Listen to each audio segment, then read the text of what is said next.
Hello friends, আসসালামু আলাইকুম। সবার উপর শান্তি বর্ষিত হোক। দেখতেই পাচ্ছেন আমি আজ নিয়ে এসেছি খুব সুন্দর একটা ডেজার্ট, আর সাথে আছে ভালোবাসা। তো দেখুন কতটা সুন্দর এবং কতটা লোভনীয় হয়েছে এবং কতটা ভালো লাগছে। আসলে নিজের হাতে কোনো কিছু তৈরি করলে সত্যি খুবই ভালো লাগে। তো বন্ধুরা দেখতেই পাচ্ছেন কতটা সফট এবং সুন্দর। এটা হচ্ছে আম দুধের পুডিং। আপনারাও ঠিক এভাবে তৈরি করে খেয়ে দেখবেন, কতটা মজার হয় খেতে।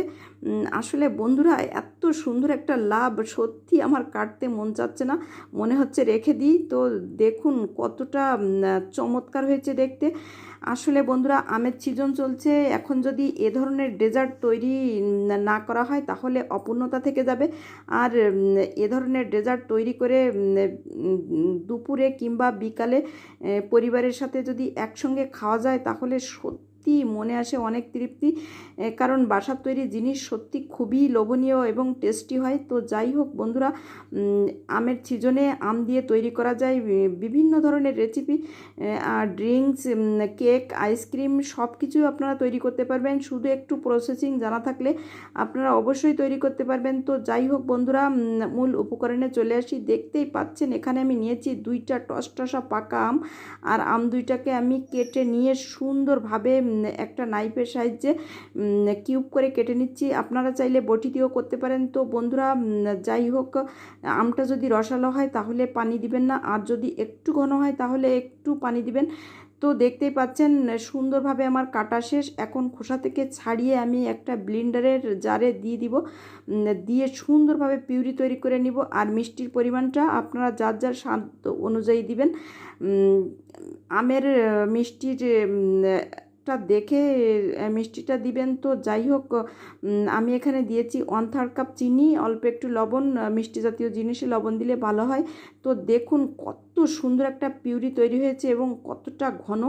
আমি এখন এখানে দিয়ে দিব প্লেট ধোয়া পানি অল্প একটু, এটা দিয়ে সুন্দরভাবে নেড়ে চেড়ে দিয়ে দিচ্ছি আগার আগার পাউডার। এটার কাজ হচ্ছে তরল পদার্থকে ঘন করা। এখানে আপনারা চায়না গ্রাসও দিতে পারেন।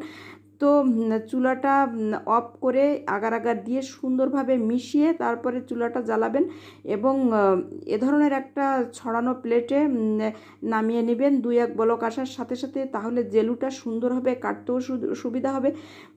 তো যাই হোক, ওটা ঠান্ডা হতে থাক। আমি এখন দুধটা রেডি করি। দুধেও ঠিক একই ভাবে আমি আগার আগার দিচ্ছি। 1 টেবিল চামচ দিচ্ছি অল্প একটু লবণ, আর দিচ্ছি 1/3 কাপ চিনি। তো বন্ধুরা আমি এখানে হাফ লিটার দুধ নিয়েছি, আপনারা চাইলে ফুল ক্রিম মিল্ক পাউডারও নিতে পারেন। তো চুলা অফ করেই করব। একটু 2-1 বলক চলে আসলে গরম গরম এটা আমি জেলুর মধ্যে দিয়ে দিব। আসলে যে পাত্রে আপনি পুডিংটা তৈরি করবেন পাত্রটা আগে থেকে রেডি করে রাখবেন, তাহলে সুবিধা হবে। তো বন্ধুরা যারা এ ধরনের ডেজার্ট কখনো তৈরি করেননি তাহলে ভিডিওটা স্কিপ না করে পুরোটাই দেখবেন। দেখবেন কতটা সহজ ভাবে আমি এটা শেয়ার করছি। আশা করি আপনাদের বুঝতে সুবিধা হবে। তো বন্ধুরা দেখতেই পাচ্ছেন আমি পাত্রে ঢেলে দিয়েছি। একটু ঠান্ডা হলে ফ্রিজের নর্মাল চেম্বারে রেখে দিব 1 ঘন্টার জন্য, তাহলে সুন্দরভাবে জমাট বেঁধে যাবে। আপনারাও ঠিক এভাবে করবেন।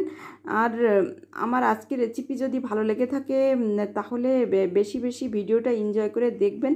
কাছে দূরে যে যেখান থেকে দেখছেন চ্যানেল সাবস্ক্রাইব করবেন, পেজ ফলো দিবেন, মজার মজার রেসিপি পাবেন। তো আজ এ পর্যন্ত, আল্লাহ হাফেজ।